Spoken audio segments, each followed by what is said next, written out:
ओम सूर्याय नमः। प्रिय भक्तों, आज हम श्रवण करेंगे रविवार की पावन व्रत कथा। तो आइए श्रद्धा भाव से इस कथा का श्रवण करते हैं। बहुत प्राचीन समय की बात है। एक विशाल राज्य में एक प्रतापी राजा और उसकी धर्म पत्नी रानी निवास करते थे।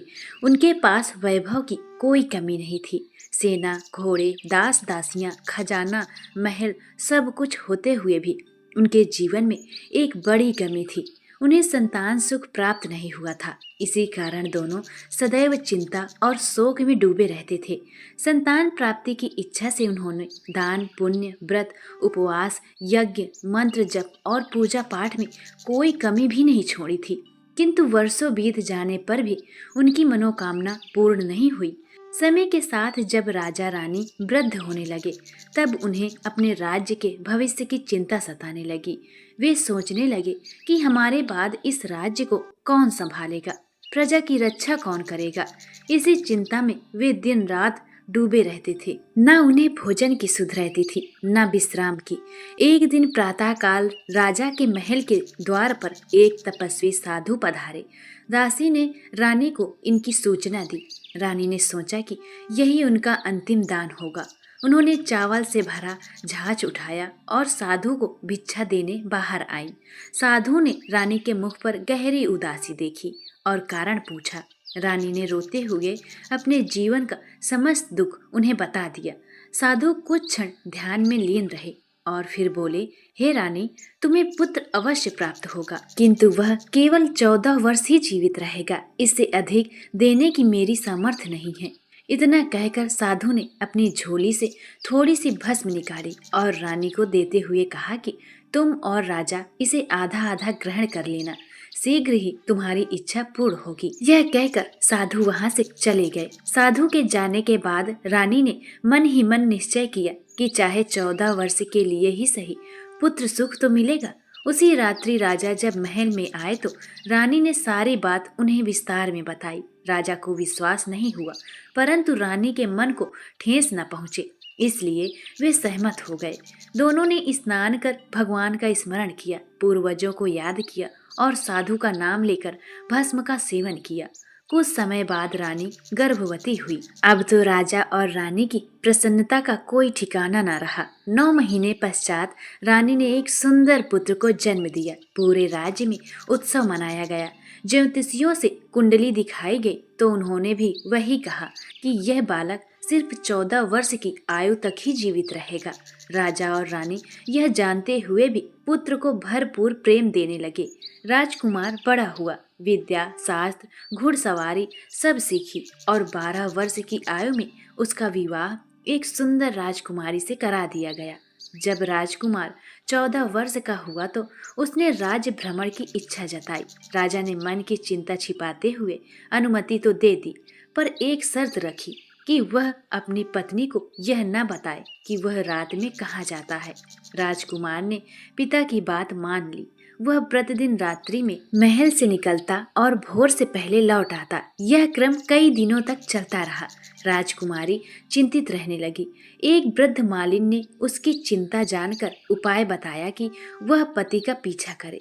कई प्रयासों के बाद एक रात राजकुमारी ने पति को रोक लिया। विवश होकर राजकुमार ने उसे सिद्ध चावल दिए और कहा कि दाहिने हाथ के चावल मुझ पर डालोगी तो मेरा रहस्य जानोगी, बाएं हाथ के चावल डालोगी तो मैं पुनः मानव बन जाऊंगा। राजकुमारी ने पहला कार्य किया। राजकुमार एक दिव्य घोड़े में परिवर्तित हो गया और वह दूसरा कार्य भूल गई। घोड़ा वहां से चला गया और वापस न लौटा। राजकुमार के वियोग में राजा रानी टूट गए। राजकुमारी ने पति को खोजने का संकल्प लिया। वह भेष बदलकर भोजनालय खोलती है। यही वृद्ध मालिन पाताल लोक की अद्भुत घटना उसे बताती है, जिससे राजकुमारी को पति का पता चलता है। वह पाताल लोक जाकर सब देखती है। अंततः सूर्य देव की कठोर आराधना कर वह उनके रथ का दाहिना घोड़ा मांगती है। सूर्यदेव प्रसन्न होकर उसे वर देते हैं पुनः पाताल लोक जाकर राजकुमार मुक्त हो जाता है। दोनों का पुनर्मिलन होता है। राजकुमार राज्य को लौटता है, दुष्ट प्रधान को दंड देता है, माता पिता से मिलकर उन्हें जीवन दान देता है। राज्य में फिर से सुख शांति स्थापित होती है। राजकुमार का राज तिलक होता है, राजकुमारी महारानी बनती है। वृद्ध मालिन को भी सम्मान के साथ रखा जाता है।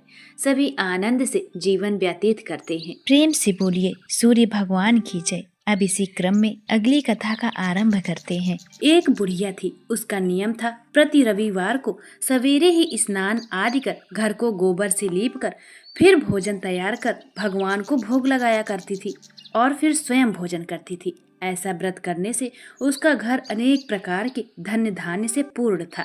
श्री हरि की कृपा से घर में किसी प्रकार का विघ्न या दुख नहीं था। सब प्रकार से घर में आनंद रहता था। इस तरह कुछ दिन बीत जाने पर उसकी एक पड़ोसन, जिसकी गौ का गोबर वह बुढ़िया लाया करती थी, विचार करने लगी कि वृद्धा सर्वदा मेरी गौ का गोबर ले जाती है, इसलिए अपनी गौ को घर के भीतर बांधने लग गई। बुढ़िया को गोबर न मिलने से रविवार के दिन अपने घर को न लीप सकी, इसलिए उसने ना तो भोजन बनाया न भगवान को भोग लगाया तथा स्वयं भी उसने भोजन नहीं किया। इस प्रकार उसने निराहार व्रत किया। रात्रि को गई और वह भूखी ही सो गई। रात्रि में भगवान ने उसे स्वप्न दिया और भोजन न बनाने तथा भोग न लगाने का कारण पूछा। वृद्धा ने गोबर न मिलने का कारण सुनाया तथा भगवान ने कहा कि माता, हम तुमको ऐसी गौ देते हैं जिससे सभी इच्छाएं पूर्ण होती हैं, क्योंकि तुम हमेशा रविवार को गौ के गोबर से लीपकर भोजन बनाकर मेरा भोग लगाकर खुद भी भोजन ग्रहण करती हो। इससे मैं बहुत खुश हूँ और तुमको वरदान देता हूँ, निर्धन को धन और बांझ स्त्रियों को पुत्र देकर दुखों को दूर करता हूँ तथा अंत समय में मोक्ष देता हूँ। स्वप्न में ऐसा वरदान देकर भगवान तो अंतर्ध्यान हो गए और वृद्धा की आंख खुली तो वह देखती है कि आंगन में एक अति सुंदर गौ माता बछड़े के साथ खड़ी हैं। उसने उन्हें वहीं बांध दिया और वहीं खाने के लिए उसे चारा डाल दिया। जब उसकी पड़ोसन बुढ़िया ने घर के बाहर एक अति सुंदर गौ और बछड़े को देखा तो द्वेष के कारण उसका हृदय जल उठा और देखा कि गाय ने सोने का गोबर दिया है, तो वह उस गाय का गोबर ले गई और अपनी गाय का गोबर उसकी जगह पर रख गई। वह नियमित प्रतिदिन ऐसा ही करती रही और सीधी सादी बुढ़िया माँ को कुछ भी खबर नहीं होने दिया। तब सर्वव्यापी ईश्वर ने सोचा कि चालाक पड़ोसन के कर्म से बुढ़िया माता ठगी जा रही है, तो ईश्वर ने संध्या के समय अपनी माया से बड़े जोर की आंधी तूफान चला दी। बुढ़िया ने अंधेरी के भय से अपनी गौ को भीतर बांध दिया।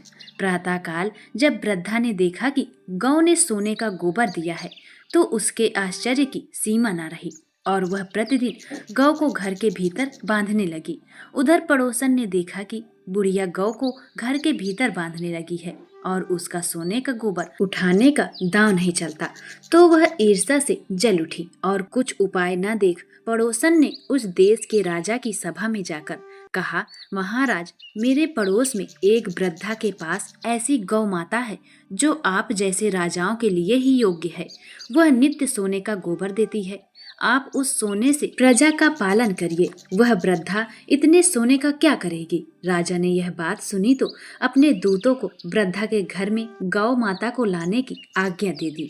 वृद्धा प्रातः ईश्वर का भोग लगाकर भोजन ग्रहण करने ही जा रही थी कि राजा के कर्मचारी गौ माता को खोलकर ले गए। वृद्धा माता काफी रोई चिल्लाई, किंतु कर्मचारियों के समक्ष कोई क्या ही कहता।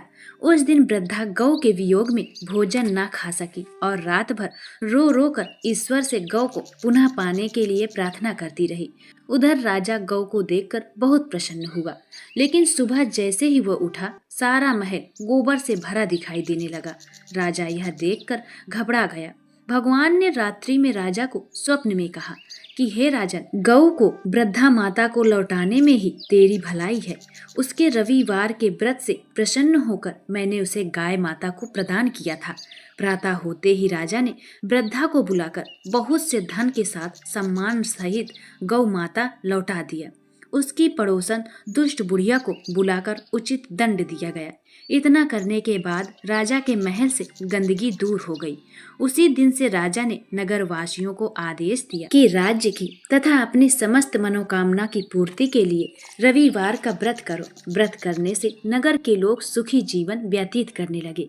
कोई भी बीमारी तथा प्राकृतिक का प्रकोप उस नगर पर नहीं होता था।